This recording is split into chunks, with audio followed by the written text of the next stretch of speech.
Меня зовут Фэн, я попал через проект «Хочу жить».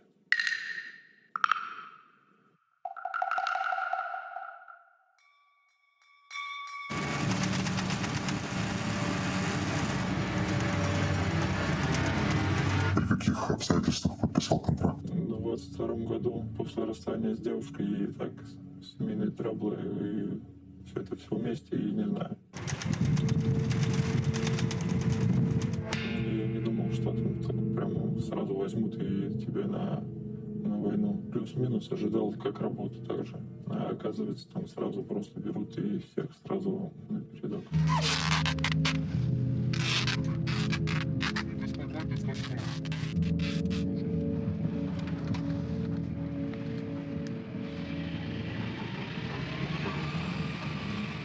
Нас погрузили на Урал и через Белгородскую область завезли на Изюм. И там уже распределяли по батальону. И меня определили в пехоту.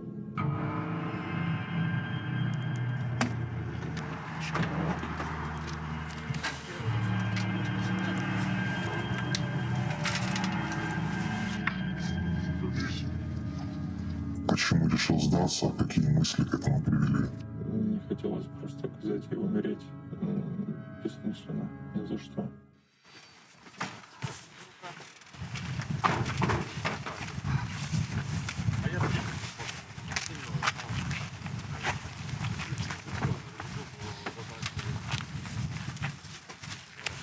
Реальную цель наступления озвучили вам командиры еще за несколько месяцев до начала. На плацу нас готовили, это выдавали имущество, а прям цели ничего не говорили. Какое моральное состояние было ваше подразделение до того, как вы встретились с проводником? Честно сказать, подавлены уже подавлены, так как мне пообещали, когда я подписывал вот этот контракт. Меня до этого продержали 52 суток в изоляторе для мигрантов. Меня спросили, какую профессию я владею. Я им сказал, что я поверил им, что действительно я буду работать. Но когда уже выяснилось, что это чистое кидалово, это просто они так обещают, и да, ты пойдешь водителем, ты пойдешь слесарем, ты пойдешь. А потом, когда уже привезли расположение, раздали всем, так сказать, обмундирование, я уже тогда понял, что это кидняк. Я понял, что нас просто воткнули тупо в штурма. Было задание идти штурмовать. Я к бойцу говорю, сейчас я обращаюсь к командиру роты. Он говорит, смысл обращаться? Ты, говорит, вообще тупой, говорит, или не понимаешь, что ты в штурма попал? Я говорю, так мне обещали, какие штурма? Я не подписывался под штурма. Как подписывался, не подписывался.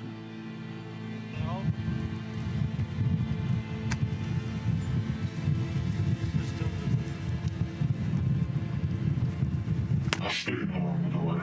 Ну, от самого простого, от кружки до таких же типа термокостюмов специальных для новичков операторов БМП. Типа дает время, что ты не быстро сгоришь. По вооружению, ну, допустим, где был я, это были БМП-2 и автоматы. Ну, как и обычно 4 магазина. Правда ли, что офицеры штаба знали о точной дате захода в Украину еще осенью 21 года? Ну, были учения в 21 году, это Нижний Новгород, Мулино, и на этих учениях еще, по-моему, да, старший, который приезжал на проверки мест, когда мы вот нас расставляли на точке, вот, он общался с Николаевым на тот момент, командиром части. Он спросил, типа, оборона? Нет, он говорит, ответил старший, нет, заход. Ну, смотри, ты же понимал то, что ты подписываешь контракт за участие в войне. Ну, в принципе, логично было понимать, что там будут люди умирать, но и со твоей стороны.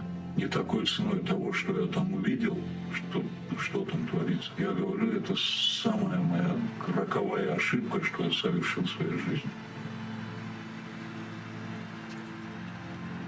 Видел ли ты списки личного состава, какой реальный процент потерь в штурмовых ротах за месяц? С нашей стороны очень много потерь, которые слишком занижаются. Если только на том направлении, где я был, вот в Ленин 25-30 человек, то если взять всю площадь, то мне кажется, это 1000.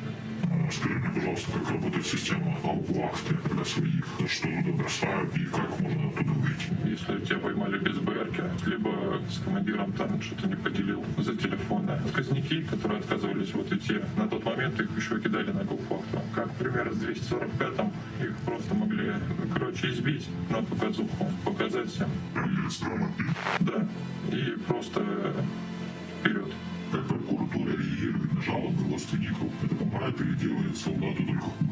А с моего примера моя жена обращалась. Она помогла, меня отпустили на лечение все-таки. Но по приезду мне сказали, ну, тебя отправят в штурмян за это. За то, что обратилась твоя жена. Как сказали, так и сделали. Я попал в штурман. В итоге там, когда вот он уже пришел во второй или в третий раз, когда он типа такой, типа, если у тебя запал, и то, что он именно намеренно прям хочет оторвать себе руку, только, по-моему, на второй-третий день я ему сказал то, что типа есть другой вариант. Что тебя подвело к этой мысли покалечить себя? Весь ужас войны, весь ужас. Вот это то, что там трупов просто немерено.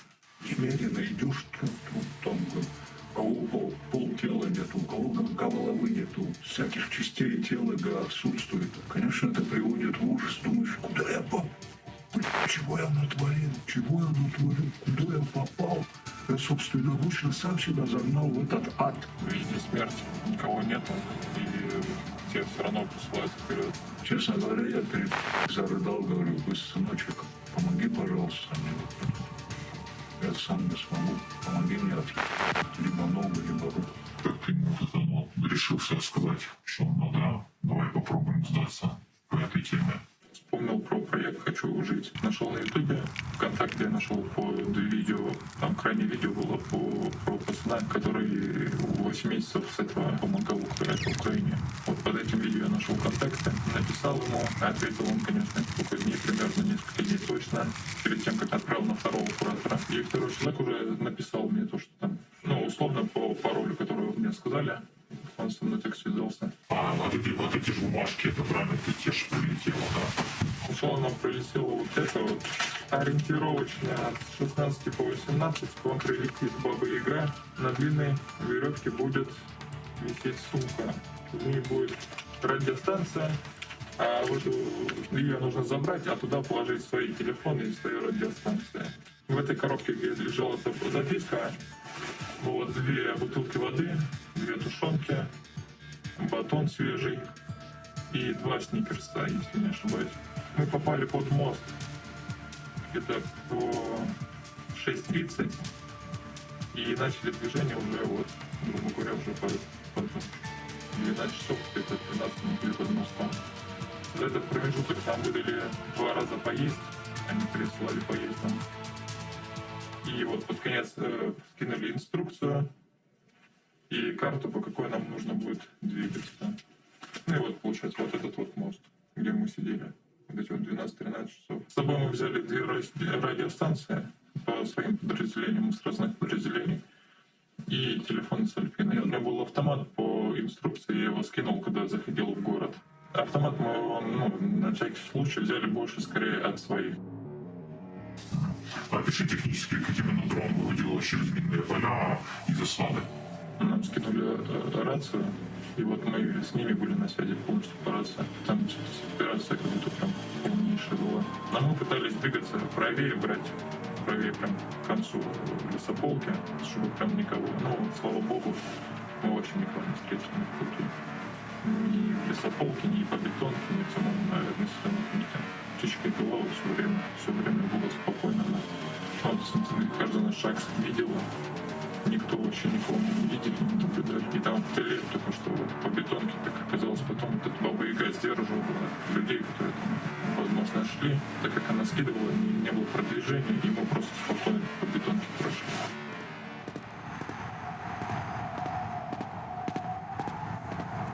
Правда ли, что первом танковой армии заградительные отряды? Это не миф, а реальность. Много стоит еще сзади. Много народу есть. Особенно перед большими открытками. Там вот стоят, что с одной стороны 2-3 человека, что с другой 2-3 человека. Переключили радийку на именно когда пошли дальше, то там было слышно уже реально, как делают, ну, происходит все. Человека ранило, его делают не на откат, а ему дают точку идти вперед. Иди туда, и тебе там скинут лекарства. И как ты слышишь, что там оторвало руку, ему говорят, пока подожди, жди, отката не дают прям. Я слышал по рации, грубо говоря, где когда вот человек выходит с точки А в точку Б, там где-то минут через 10 он уже говорит, что я 300, и потом все, тишина, у человека на радио он не выходит, ну, и таких, ну, ни один, ни два. И потом вот, когда вот нас, кто помогли выйти, они потом нам, ну, по крайней мере, мне дали прослушать, что мне говорят командиров. Ну, типа, соскочил где-то там, лежит, сейчас он то ли какие-то продукты закончатся, подойдет к нам этот отправленный передок, прям в самом же первом. Правильно? Можно закурить, да, папе?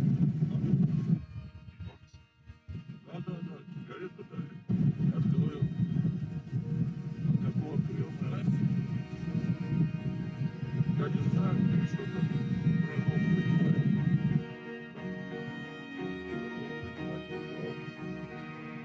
в расположении, там вот страшилки рассказывали, что не дай бог в плен не сдавать, лучше, говорит, самострел, там, говорит, вы пожалеете, что попадете в плен.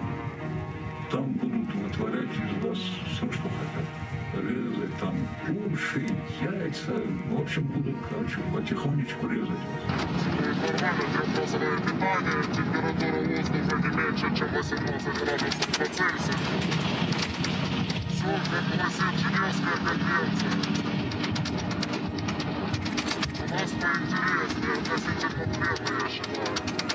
Почеловечнее, нежели нашим пацанам у вас в плену. У меня от этих рассказов решил лучше себя подрывать, оторвать ногу, что, ну, типа, нет выхода, да, и сдаваться. Да, это, на тот момент у меня это был единственным вариантом, что пришло на ум, потому что там же вариантов нет. Когда посылку прислали, я просто в шоке был, говорю, как там? Еду прислали, попить прислали. Когда встречали, пиццу дали, кока-колу дали. Как изменилось ваше отношение к командиру после того, как вас списали, что только желание отомстить появилось, правильно? Ну, у меня, да, потому что, ну, отношение, да, ваших командиров к своим людям и, ну, и как у нас, это вообще рай и ад. И, грубо говоря, вот, ну, когда мы шли, я сразу спросил, вот, можно будет ли ему отправить привет обратно. На что он ответил, конечно. Спасибо вам огромное. Да. Что курят ты грузишь? Верят ли солдаты в приказ Путина о демобилизации по семейным обстоятельствам, или это миф? Никак не уволиться вообще нереально, это уже поняли все, что это жесткое наеб... О чем думали в ту самую секунду, когда поняли, что вы уже в безопасности? Можно сказать, облегчение. В первую очередь, лично для меня, вот это тревоги, что было там на линии фронта, вот эта тревога исчезла в первую очередь. Ну а потом уже облегчение, радость, так сказать, чувство радости просто переполняло. И это благо, потому что, ну что может быть милее жизнь, а жизнь дается одна, как известно. И вот так закончить, как собака там. Что ты можешь другим кадрам военным посоветовать, которые видят секретку о своей отправке на убой? Как минимум хотя бы раскрывать это все на глаза остальным, которые сейчас даже думают там, подписать контракт. И вот эти вот потери, которые реально они, которые там рисуют. Наших погибло там вообще мало, а их там вообще миллионы. Это все большое вранье. А еще лучше пишите «хочу жить».